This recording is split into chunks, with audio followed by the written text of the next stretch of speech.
Bonjour chers frères et sœurs en Christ. Bonjour chers frères et sœurs croyants en Dieu. Je vais tenir ce matin une promesse en ce jour de la fête des Rameaux. Je souhaite un joyeux dimanche à tous et une belle commémoration de la fête des Rameaux, de l'entrée triomphale de notre Seigneur Jésus-Christ à Jérusalem. J'avais promis de parler de la spiritualité de Saint Séraphin de Sarov. Séraphin de Sarov est un Russe.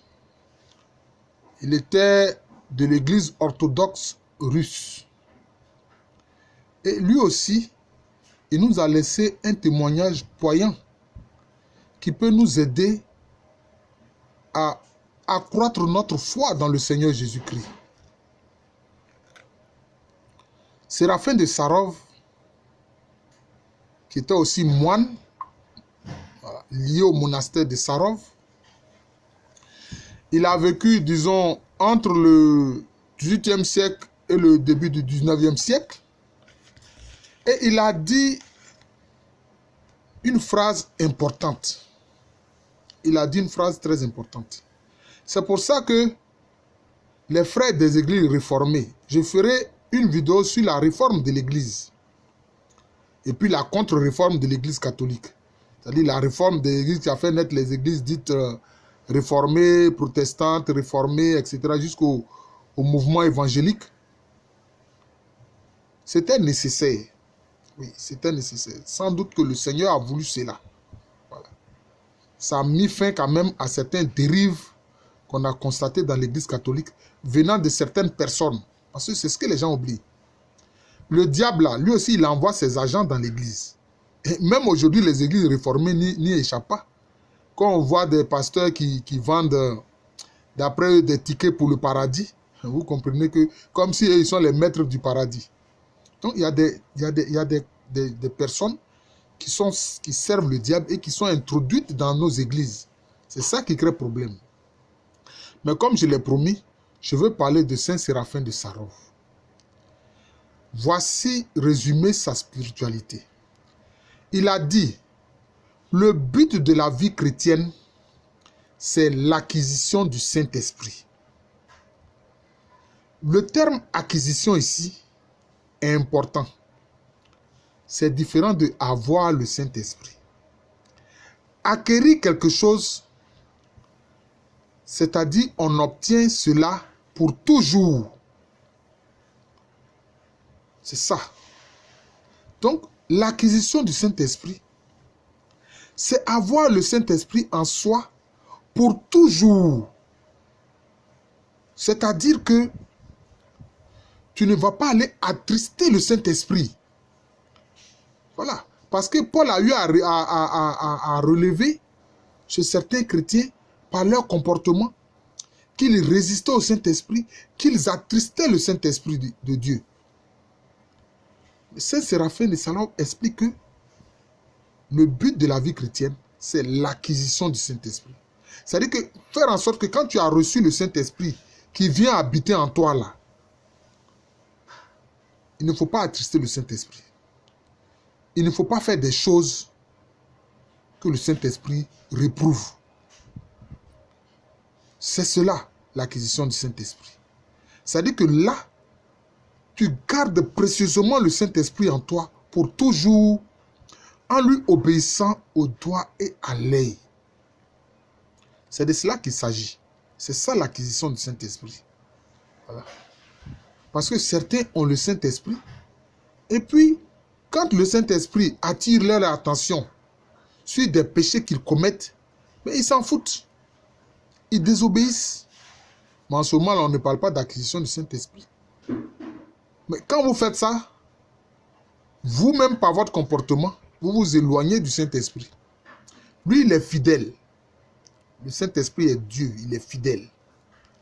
Mais c'est vous-même qui vous éloignez du Saint-Esprit. C'est comme ça. Souvent, on a vu dans certains psaumes, comme dans le cas de David, il a dit, ne me retire pas ton Esprit Saint. Non. Mais c'est toi-même qui, par ton comportement, t'éloignes du Seigneur. Il ne te retire rien. Voilà, c'est comme ça. C'est comme l'histoire de l'enfant prodigue. Avant de revenir à son père, lui-même, il s'est éloigné du père. C'est comme ça. Donc, l'acquisition du Saint-Esprit, c'est rester fidèle au Saint-Esprit jusqu'au bout. Et il a dit, c'est ça le but de la vie chrétienne. Parce que, quand tu as acquis le Saint-Esprit et que tu l'as gardé en toi, pour qu'il te guide, pour qu'il produise en toi le vouloir et le faire de Dieu selon son bon plaisir, mais alors le Saint-Esprit peut te faire entrer dans les mystères de Dieu, dans les mystères du Christ. Et tu vas avoir des révélations, mais que tu n'oses même pas en parler. C'est pour ça que Paul a dit qu'il a été transporté jusqu'au 3e ciel. Et il a entendu des paroles ineffables qu'il ne peut même pas en parler sur terre. Peut-être que s'il en parle sur terre, peut-être on va dire qu'il a blasphémé, on va le lapider. Vous voyez? Donc c'est cela. L'acquisition du Saint-Esprit. Frères et sœurs, ce n'est pas une affaire de dénomination. Ce n'est pas une affaire de dire, moi je suis de telle église, je suis d'une église baptiste, d'une église protestante, d'une église méthodiste, d'une église catholique, d'une église orthodoxe. Non, ce n'est pas ça. Le problème là, c'est d'être un bon disciple de Jésus-Christ et un fidèle du Saint-Esprit. Alors tu es vraiment un vrai fils du Père. C'est cela. Donc l'acquisition du Saint-Esprit, c'est la fidélité au Saint-Esprit. Et c'est ce que Saint Séraphin de Sarov nous enseigne. Et quand il sentait que sa mort approchait, qu'il voulait laisser son testament spirituel, il a prié le Seigneur pour que le Seigneur lui envoie un disciple. Et c'est un disciple qui est venu à lui qu'on appelle Motovilov. Motovilov. Celui qui a écrit sur l'expérience de vie chrétienne de Saint Séraphin de Sarov. Alors, quand il a dit que le but de la vie chrétienne, c'est l'acquisition du Saint-Esprit, Motovilov lui a demandé, mais maître, le Saint-Esprit là, c'est quoi? Moi, je ne sais pas ce que c'est. Il a dit, oh mon Dieu, Seigneur, montre à ce jeune homme ce qu'est le Saint-Esprit. Tout d'un coup, le Saint-Esprit s'est manifesté. Il a transfiguré immédiatement Saint Séraphin de Sarov. Son visage et son être est devenu plus lumineux que le soleil, comme on le voit dans le cas de la transfiguration du Christ Jésus. Alors Motovilov a dit, mais maître, ton visage est tellement lumineux, je ne t'aperçois pas bien. Il dit, mais si tu vois cette luminosité-là, c'est que tu sais maintenant de quoi je parle, tu sais ce qu'est le Saint-Esprit. Voilà. Merci, chers frères et sœurs, disciples de Jésus, quelles que soient vos dénominations. Je voulais partager ce matin de dimanche, ce jour de la fête de Rameau, cet aspect de la spiritualité de Saint Séraphin de Sarov, qui est un Russe qui était fidèle de l'église orthodoxe russe.